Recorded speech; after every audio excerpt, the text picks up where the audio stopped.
Ada seorang pria tua yang bekerja sebagai sukarelawan di badan amal. Matanya minus, jadi ia harus memakai kacamata ketika membaca. Namun ketika melakukan pekerjaan lain, ia akan menyimpannya di saku. Ia selalu menjaga kacamatanya dengan baik, karena ia hanya memiliki satu. Suatu hari ia diberi tugas untuk mengepak belasan paket bantuan untuk dikirimkan ke sebuah negara miskin. Sebelum mulai bekerja, ia menyimpan kacamatanya baik-baik di saku bajunya. Namun setelah pekerjaan selesai dan paket-paket bantuan itu siap diangkut, ia baru menyadari bahwa kacamatanya telah hilang. Ia mencari ke sana kemari, namun tidak juga menemukannya. Ia menjadi marah dan sedih. Kacamata itu sangat penting baginya. Akan memerlukan upaya yang cukup besar untuk mendapatkan yang baru. Ia pun mulai mengeluh dan berpikir dalam hati, saya sering melakukan pekerjaan sukarela untuk membantu orang lain. Mengapa saya harus mengalami kejadian buruk seperti ini? Satu-satunya kacamata yang saya miliki malah hilang. Untuk membeli kacamata baru, dia harus pergi ke kota. Jadi, ia pun menunggu hingga akhir bulan untuk pergi membeli kacamata baru. Beberapa hari berlalu. Suatu malam, ia menonton televisi, di mana saat itu disiarkan pidato ucapan terima kasih dari kepala desa di suatu negara miskin yang menerima bantuan.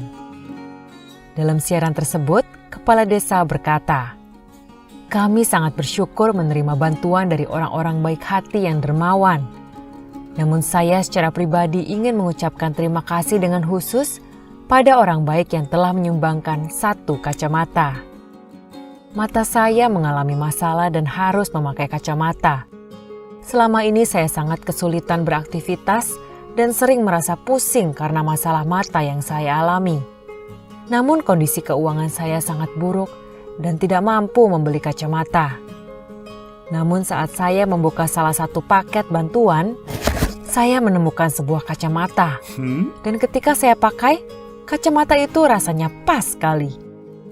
Sejak saat itu saya bisa menjalani aktivitas dengan baik dan tidak lagi mengalami pusing. Saya benar-benar terbantu dengan kacamata tersebut. Sekali lagi, secara khusus saya ingin berterima kasih kepada orang baik yang telah mendonasikan kacamatanya kepada kami." Setelah menyaksikan siaran TV tersebut, si pria tua merasa senang sekaligus malu karena telah mengeluh pada Tuhan atas kacamatanya yang hilang. Ia masih mampu membeli kacamata baru, sementara ada orang lain yang bahkan harus menderita karena tidak mampu membeli kacamata. Beberapa hari berikutnya, berkat siaran televisi, badan amal yang mengirimkan bantuan itu pun menjadi terkenal dan didatangi banyak orang. Banyak orang yang kemudian ikut menyumbang, dan bahkan kisah tentang kacamata pun menyebar luas. Orang-orang bertanya, siapa yang telah menyumbangkan kacamata berharga itu? Akhirnya diketahui bahwa pria dermawan inilah yang telah tanpa sengaja menyumbangkan kacamatanya. Sekelompok orang mengumpulkan uang untuk membeli sebuah kacamata baru untuknya, serta sejumlah uang sebagai hadiah atas kedermawanannya. Tuhan menginginkan kita untuk menjadi berkat bagi orang lain. Dan terkadang Tuhan bekerja dengan cara yang misterius. Kita tidak pernah tahu makna di balik suatu kejadian sampai nanti ketika hal yang sesungguhnya terungkap.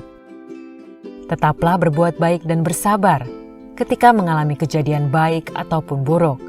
Karena di dalam pengaturannya, baik atau buruk tetap adalah baik.